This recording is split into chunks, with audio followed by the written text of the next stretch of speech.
On the top side, playing is Lytra. We have Rasposo up against OgreNade playing Sedge in the purple down at the bottom side.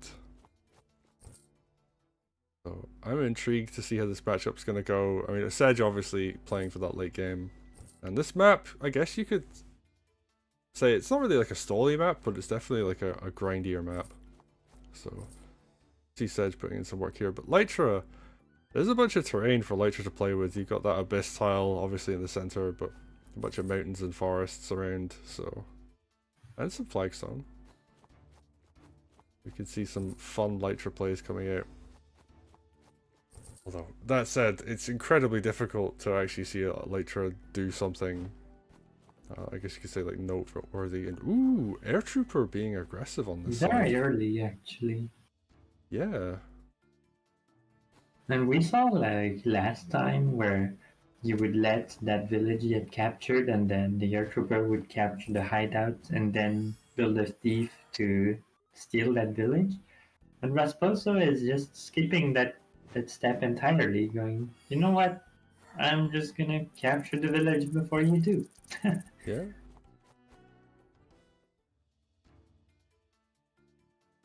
I mean, I think it works out better economy-wise if you just capture something instead of kind of messing around with letting your opponent capture it, building a thief yourself, and then... Like, I think it does work out overall better if you just capture something. I think it's slightly better to just capture, but you don't have a thief at the end of it. True. So if you value having a thief later, then going for all the shenanigans is good. Alright, well, we're just seeing the classic commanders going for villages right now. Okay, I did the early rifle too. Yeah, it does. We'll see how that goes. Last time it didn't really pay out that much. It got a couple. Yeah. Like the last game we saw with a rifle did get a couple kills, and it was very. I think they're just very frustrating to fight against because you have to play around them. So even if they don't get direct value in killing stuff, like they are being annoying in that you have to care about them. And speaking of being annoying, these swords are keeping Lytra tied up in this corner for the moment. And I suppose just not electing to build anything out of the hideout to support yet. Goes for Golem, which actually I think is a really nice response to a rifle. Because, you know, you just stick your army behind it. And sure, the rifle can shoot it for a bit of damage, and that's like kind of nice, but... I mean... The thing is, like, rifles dealing chip damage to Golem is like the same chip that they deal to everything. So, like...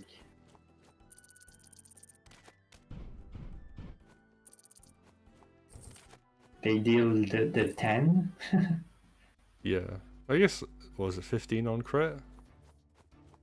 But... Yeah. Yeah, but like 10 on the Golems. Pretty good. Yeah. That is true.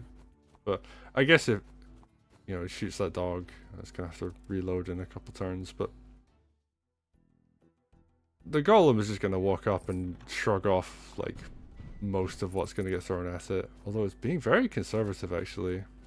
I would have thought it would move a bit more aggressively for us. But Sedge is nearby too, so... I guess you don't want to be that aggressive when your opponent's commander is that close. And I mean, I think there was a lot of... I guess the rifle is also gonna build up a bit of groove every time it hits the Golem. Yeah, that's true. And double rifle now, actually. I think OgreNade was the player that built like 7 or 8 rifles at one time, right? Oh no. So, I wonder if we're going to see more of that. And what are we looking at? Lytra, no, it's not close to tier 2 yet. And Rasposo just being very defensive on this left-hand side, actually. Building a wall of dogs in front. Doesn't want to have to deal with rifles doing too much damage yet.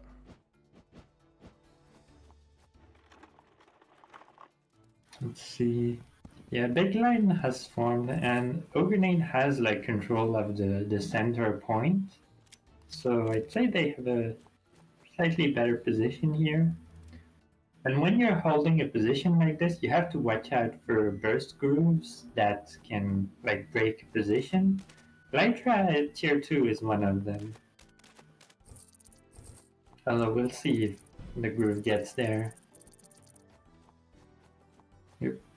Yeah, you see now the dogs are tanking for the golem against the rifle.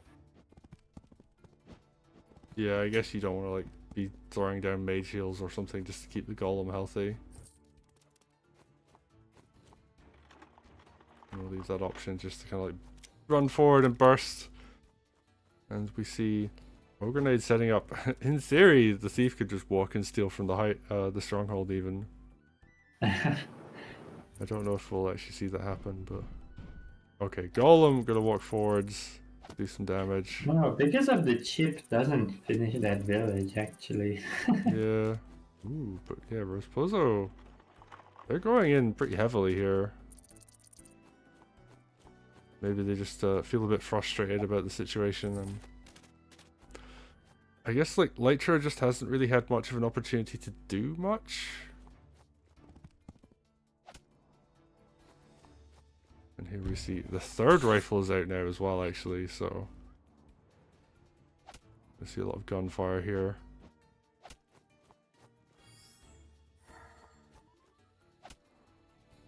And all those dogs go down, rifles hitting various things.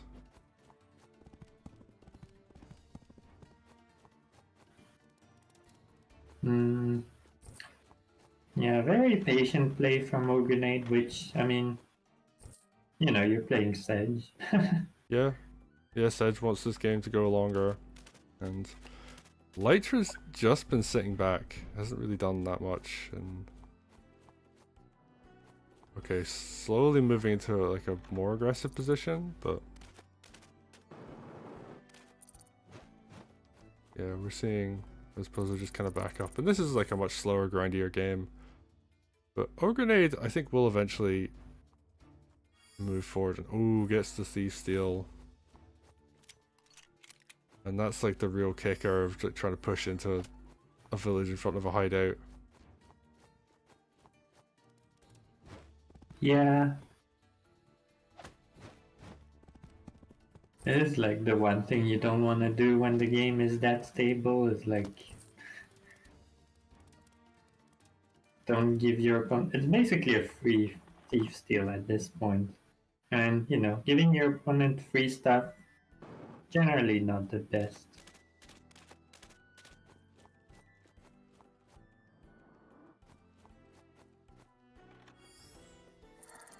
I suppose I mean, Let's see. they just kind of have to back up still. Like they're down 1.5 villages technically, so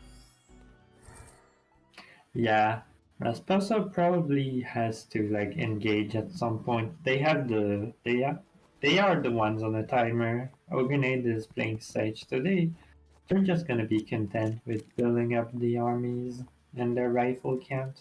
yeah. And that earlier dog push really didn't pay off. So now they're behind on unit count. Like, we need to see something come out of Lytra, but she just like got deflected in on the right hand side, and yeah, you even see a witch come out as well. And OgreNade's just very content to just be like, I have rifles, like, come at me. And I'm intrigued that Rasposo just hasn't built a rifle. Given the state of the map, like it would actually have done a good job pushing back a lot of this army on the other opposing side. Yep.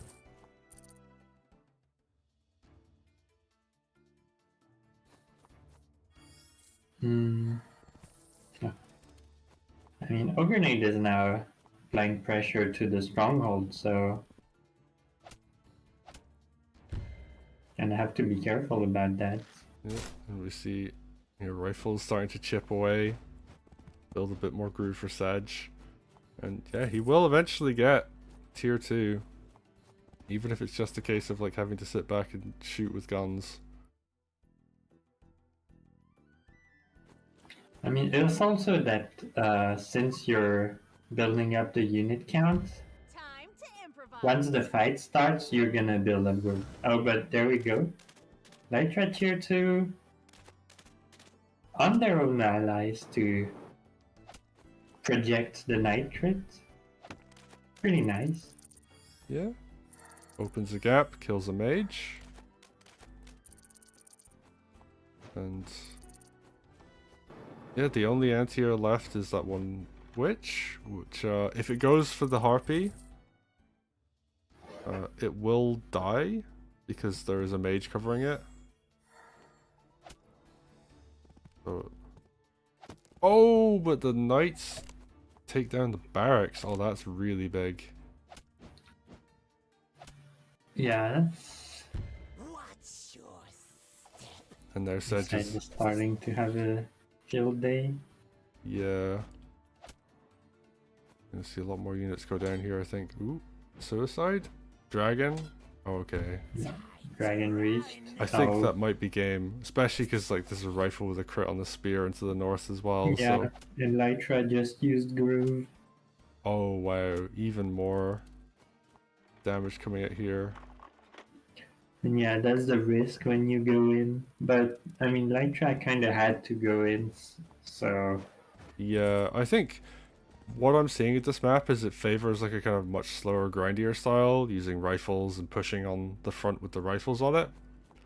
And in this case, Rasposo just didn't have things in place to deal with that.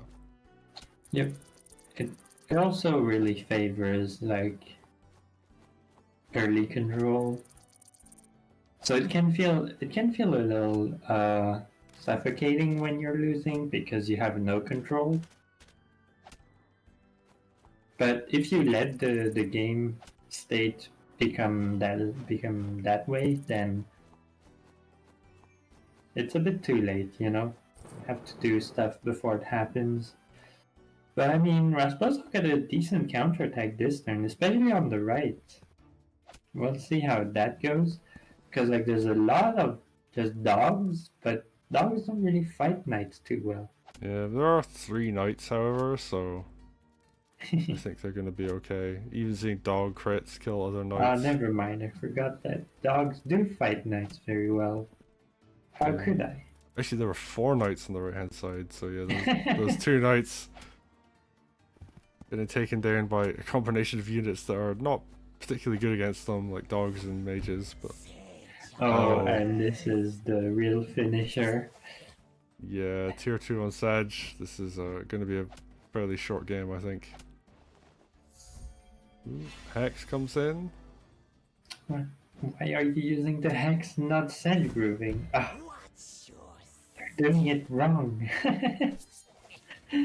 Okay, and we're going to see more crits come in. Could have seen a rifle actually there. Oh, but Sedge can groove from range. What we're talking about? Yeah. Don't worry, Sedge will groove everything. Yeah, and I think if I were to like consider like just how this map played out, I think Sedge is a much stronger pick here compared to Lytra. Lytra just didn't have a good opportunity to go in and do anything. Yep. And I mean, Lytra had to do something before, like, OgreNade got his position. yeah, and the OgreNade was able to just kind of sit back, build a bunch of rifles, and just say, like, I'm just going to play a passive game, build groove, and we also see, like, the safety that Sedge groove brings. Even late game, you can be very involved and then retreat at the end of the turn and not really have to worry about lethals. Although I say that, but, oh, this was just tier 1, so yeah. if this was tier 2, there might have been a play to lethal Sedge, but tier 1 not gonna be enough. Yeah, killing a lot of stuff though, it has to be said, but that's not enough. Oh, we're gonna balloon the air troopers over. Okay, so just moving the entire army over to fight Sedge, but I think there's a bit too much here. And are we gonna see an attempt to kill this stronghold? I think so. I think OgreNade's just like, yeah, let's just end the game. Yeah. There we go, Sedge or the spear? Well, probably Sedge. Now OgreNade's gonna finished their meal before finishing the game. Yeah, they're just getting a bunch of extra kills because they can. And yeah, Sedge comes in, takes the stronghold down. And there we go.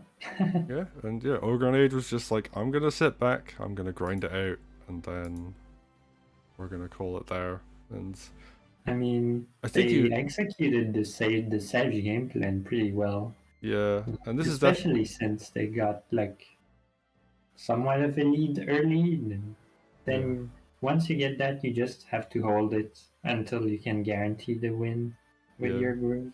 And I think if you're gonna fight this, you have to basically somewhat mirror it, right? You have to build your own rifles on your side. You have to create space on the right hand side if your opponent's going left. You know, because Lytra just was, I think she just sat still for 2 turns in a row and didn't do anything. And just ended up being very passive.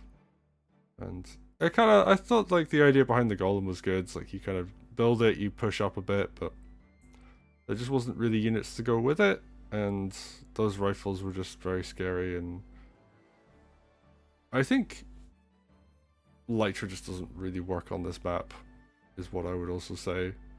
Like, this map favors being able to like do strong aggressive plays or being able to grind things out, and Lytra's more about I want to say like very strong defensive play, so you punish your opponent overextending by like rotating stuff onto your own buildings or other terrain, or I guess you can kind of like run up and grab stuff, but her range is so low that she isn't going to do something like a Tenri or Twins or any other kind of similar commander to that. Yep. But anyway, let's go to the next game.